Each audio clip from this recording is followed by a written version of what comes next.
سلام علیکم، من دوباره مملی گرامم و دوباره که نه قسمت پنجم چی گفتیه اینجا. خوش اومدید به قسمت پنجم چی گفتی. ما تو چی گفتی چی کار میکنیم؟ خبرهای طنز که نه، خبرهای جالب. این طنز که همون بعیده اصلا. تا حالا من کمدی دیدی شما تویی که داری میدونی؟ تا حالا با من خندیدی؟ اگه خندیدی که برو پیش تراپیست، واقعا من آدم خنده‌دار نیستم. اینجا ما چیزی برای شوخی نداریم، جدیه، گوش بده. نخند یه لحظه وایسا. قسمت پنجم چی گفتی؟ خبرهای جالب هر هفته رو تحلیل میکنیم و سعی میکنیم بار کمدیشو بیشتر کنیم. تا الان موفق نبودیم، امیدوارم تو این قسمت دیگه موفق شیم. دوستتون دارم، دروغ گفتم، یکم حالا یه ذره بیشتر حساب کنید. دوستتون دارم خیلی. لایک و اینا میدونی، درآمد دلاری پول دارشم آنفالو کنم بگم پیجم دست ساعت میره. حالا ولش کن.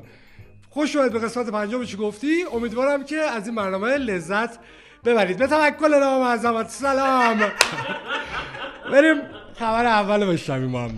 جناب آقای دونالد ترامپ گفته که از این به بعد جنسیت مرد و زن فقط وجود خواهد داشت و LGBT رو از بین خواهم برد. من خوشحالم که این خبر رو تو خونه خودم و در امنیت کامل دارم میگم.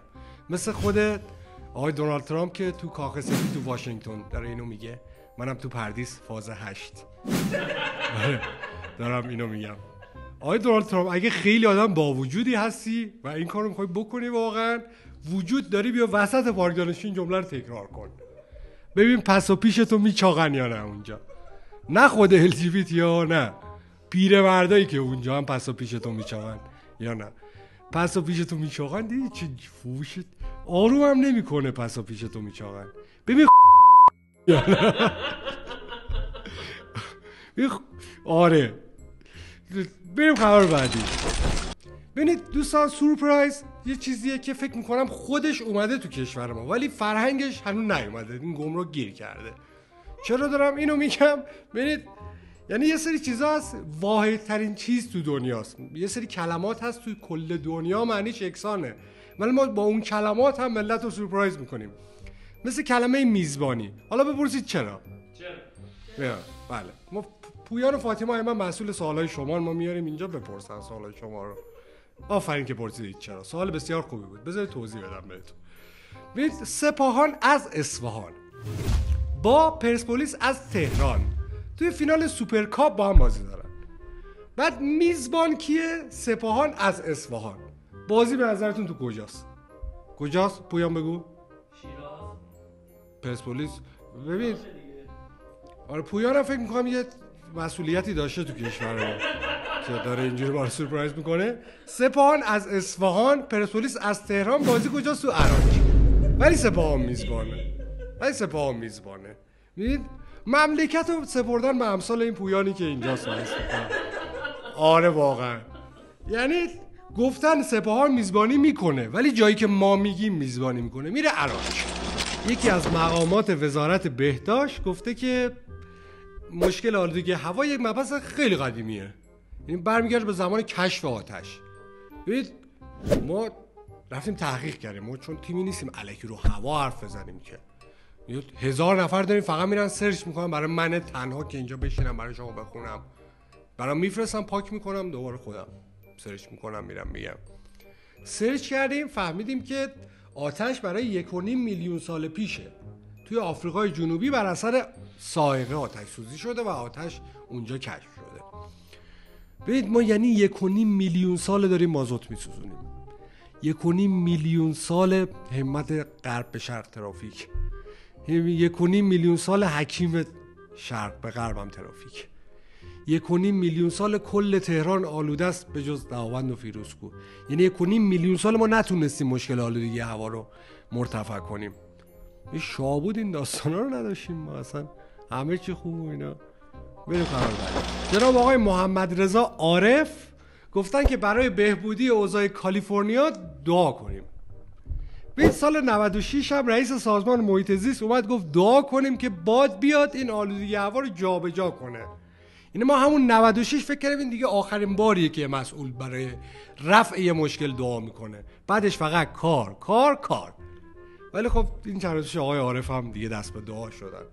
یعنی من فکر میکنم که این مشکل مسئولین ما نیست، ما خوب دعا نمیکنیم واقعا. این مشکل از دعای ماست.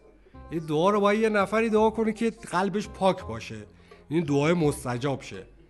نجم الدین شریعتی عزیز دست خودتون ببوسا.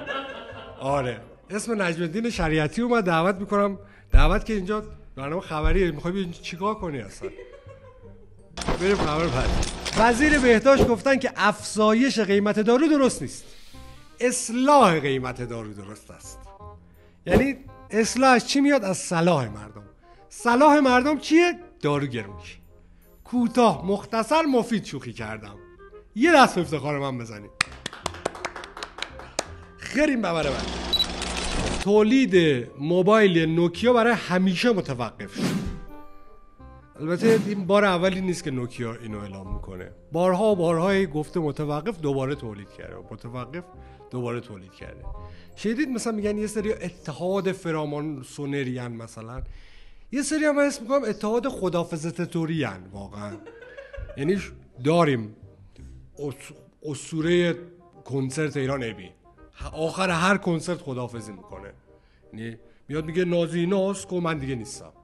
یا مثلا یه فوتبالیستی داشتیم هی مثلا هی خداحافظی، هی من دیگه نه مثلا. یا مثلا بگید شما هم بگید، همش من نباید همه رو بگم که همونجا رو تخت نشسته گوشی دسته یه خداحافظی هم تو مهمونم کن.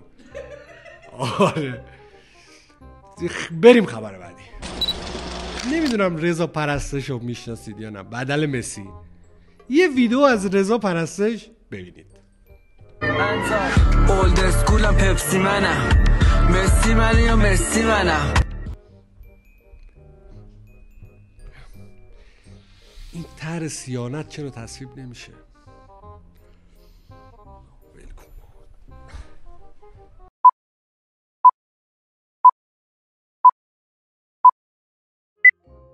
3 2 1. دوست دارم بمیرم تو جوب پیدام بکنه سوپور. خوب شده.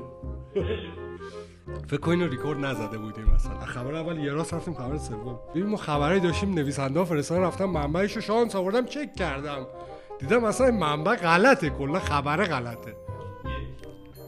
سلام.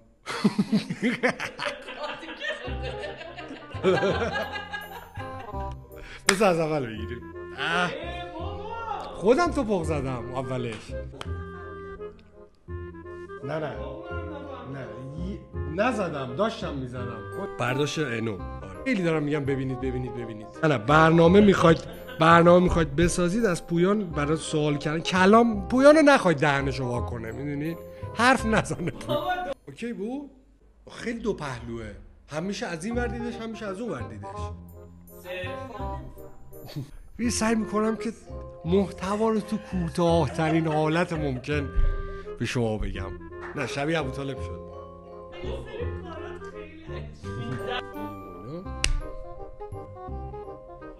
بذار یه اسم براش بذارم. میگم شنیدید میگن یه سری اتحاد فراماسونری دارن، اینا هم اتحاد خداحافظتوری دارن. سگ اونو میشناسه آخه.